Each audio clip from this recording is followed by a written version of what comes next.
जैसा कि आपको मालूम है जेई मेंस के दोनों सेशन खत्म हो चुके हैं और दोनों का रिजल्ट आ गया है। अब बहुत जल्दी 1 महीने के अंदर आपका एडवांस का एग्जामिनेशन शुरू होने जा रहा है। तो ये बताइए, अब हम लोग एक नया वीडियो सीरीज शुरू करने जा रहे हैं, क्वेश्चन का सीरीज, जिसमें हम एडवांस के कुछ अच्छे क्वेश्चन करेंगे और लगभग सभी क्वेश्चन टॉपिक को, सभी चैप्टर को हम कवर करेंगे। जैसे रोटेशन के बड़े अच्छे क्वेश्चन आते हैं। एक हम रोटेशन का क्वेश्चन ले रहे हैं, इसमें दिया हुआ है एक सिलेंडर है, ये नहीं कहता सिलेंडर सॉलिड है कि हॉलो, कहता है एक सिलेंडर है, इसके सेंटर ऑफ मास में एक फोर्स लग रहा है, फोर्स एफ लग रहा है, और दिस सिलेंडर इज प्लेस कहां पर रखा गया, it has been placed on the rough surface. तो और इसमें कहता है सिलेंडर, इसका रफ सरफेस का कोफिशिएंट ऑफ फ्रिक्शन भी बोलता है, ठीक। और ये कहता जो सिलेंडर मूव कर रहा है, given that object rolls without slipping, object में रोलिंग हो रही है लेकिन स्लिपिंग नहीं हो रही है। तो force of centre of mass लगा रहे हैं O से, तो फ्रिक्शनल फोर्स किधर लगेगा, फ्रिक्शनल फोर्स के अपोजिट। ये देखिए, ये इसका R है, this is the radius of this cylinder. पहला क्वेश्चन जो पूछता है वो करता for the same F the value of A does not depend upon whether cylinder is solid or hollow। कहता A इसके ऊपर डिपेंड नहीं है। जब इसको चेक कर लिया जाए कि ये सॉलिड सिलेंडर है कि हॉलो सिलेंडर है। तो पहला देख लेते हैं, ऑप्शन ए क्या करता है, आप जानते हैं बॉडी रोटेट कर रही means there is a torque acting on it, और टॉर्क का फॉर्मूला आप जानते हैं क्या, it is the product of force and perpendicular distance. और आप क्या जानते हैं, it is also I alpha. I क्या है, it is the movement of inertia about this axis, हमने इसको बोल दिया O डैश। तो मूवमेंट ऑफ इनर्शिया क्या होगा, आप जानते हैं F R can be written as according to theorem of parallel axis. जल्दी बोलिए क्या होगा, ICM plus m into distance का स्क्वायर होता है कि नहीं होता है। ये मान लो R यहाँ क्या है, R आपका डिस्टेंस है, और आप जानते हैं अल्फा क्या होगा, अल्फा हो जाएगा A बाई R, क्योंकि आपको मालूम है A इक्वल्स टू R। ये आप जानते हैं नहीं जानते, बिल्कुल जानते हैं। तो आप ये बताइए, इसी में चेक करिए, करता क्या है, for the same F the value of A does not depend whether cylinder is solid और हॉलो। ये बताइए फॉर सॉलिड सिलेंडर, जल्दी बोलिए, मोमेंट ऑफ इनर्शिया कितना होता है, ICM होता है mr स्क्वायर बाई 2। जरा पहले पुट करिए तो F इंटू आर कितना हो जाएगा, ये हो गया mr square by 2 plus mr square,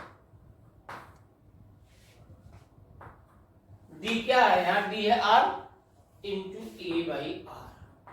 तो आपने निकाला F R can be written as 3/2 mr square A by R। एक R इससे चला गया, एक R इससे चला गया, तो F कितना हो गया, F हो गया 3/2 m इंटू A। ठीक है, ये किसका हो गया, ये सॉलिड का। जरा हॉलो को देख लिया जाए तो F सेम है कि नहीं है, हमने लिखा for hollow cylinder, for hollow cylinder, बोलिएगा हॉलो सिलेंडर के मोमेंट ऑफ इनर्शिया क्या होता है, I equals to that is ICM equal to क्या होता है, mr स्क्वायर। क्या हो गया, ICM हो गया mr स्क्वायर। तो आप वैल्यू पुट करिए यहाँ, तो जल्दी देखिए इस फॉर्मूले में क्या आपने लिखा, एफ आर इक्वल टू, इसको आपने mr स्क्वायर लिख दिया, और ये भी mr स्क्वायर, तो क्या हो जाएगा, ये हो जाएगा mr square plus mr square A by R, और ये हो गया F into R 2mr square into A by R। R cut गया, ये R इससे कट गया, तो F कितना आ गया, 2m इंटू ए। मतलब ऑप्शन ए इज क्या हो गया, इनकरेक्ट। क्या कह रहा है कि फोर्स एफ किसके ऊपर, जो फोर्स एफ लग रहा है उसके कारण एक्सीलरेशन किसके ऊपर डिपेंड कर रहा है, फोर्स किसके ऊपर डिपेंड कर रहा है, सॉलिड है कि हॉलो है इसके ऊपर डिपेंड कर रहा है, क्योंकि दोनों ही केस में फोर्स अलग अलग आ रहा है, एक्सीलरेशन क्या आएगा अलग। अगर इसका एक्सीलरेशन देखिए तो आपने क्या कहा था, आपने कहा 2/3, यहां क्या कहा, यहां एक्सेलेरेशन क्या बोले आप, F/2। एक्सेलेरेशन अलग रहा ना, इसका मतलब एक्सीलरेशन जो है डिपेंड करता वेदर इट इज सॉलिड। कुछ क्या दिया है, for solid cylinder maximum value of frictional force is 2 MPa। क्या कहता है, फॉर सॉलिड सिलेंडर के लिए ये बोलता है। ये बताइए आपने क्या लिखा, फोर्स उधर लग रहा है, फ्रिक्शनल फोर्स इधर लग रहा है, तो आप लिख सकते हैं F minus F S equal to क्या होगा, m into A. F minus F S कितना हो गया, m इंटू ए। और ये बताइए आपने अभी भी ए क्या निकाला था, ए निकाला था आपने 2F/3a निकाला था, नहीं निकाला था, तो आपने लिखा फॉर सॉलिड सिलेंडर के लिए F minus F S equal to m, ठीक। और ए कितना आया था 2F/3m, और ये mm कैंसिल हो गया, तो आपको बचा क्या, F माइनस एफ एस क्या हो गया बेटा, ये 2/3f। या आप लिख सकते हैं इसको इधर ले आए, F minus 2/3f equal to F S, या you can write F S can be written as F/3। F S can be written as F/3।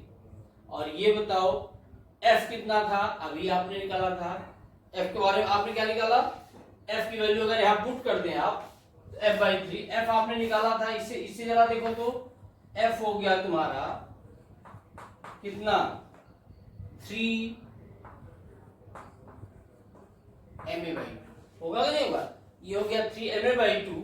तो अगर आप इसकी वैल्यू पुट करें तो 3ma/2 डिवाइडेड बाई 3, तो क्या हो गया, 3 कट गया, एफ एस कितना आ गया बेटा, एफ एस आ गया ma/2। अब आपको मालूम है एफ एस की वैल्यू कितनी होती है, maximum friction force, F S होता है μs इंटू। तो अगर आप इसकी वैल्यू यहाँ पुट कर दें, μs into mg equals to ma/2, mm cancel हो गया, a बेटा आ गया 2 μs।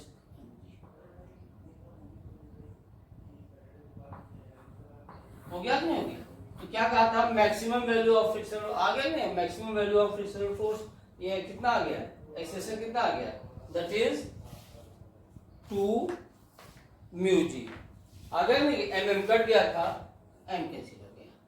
ये तो सेकंड कंक्लूड किया, इससे आपने यही कंक्लूड किया कि B इज करेक्ट। B क्या हो गया, B इज करेक्ट। अब थर्ड पे आओ, the magnitude of frictional force on the object due to ground is always mu mg। आपको मालूम है for pure rolling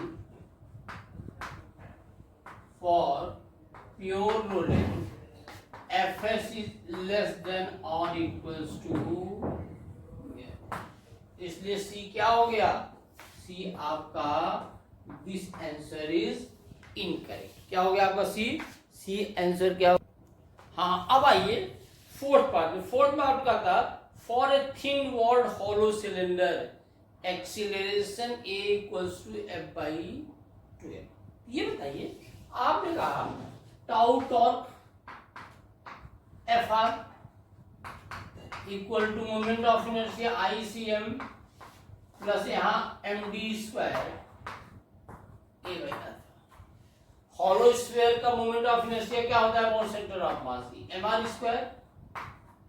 ये भी mr², अभी हमने इसको किया था, याद करिए a/r तो आपने क्या लिखा है, F R equals to 2mr square into A by R R cancel हो गया, ये भी आर कैंसिल हो गया दोनों, तो एफ कितना हो गया, एफ हो गया 2 एम ए हो गया एफ बाई 2, मतलब डी क्या है, डी इज आल्सो करेक्ट। इसमें क्या है, इसका B and D are correct and A or C are incorrect.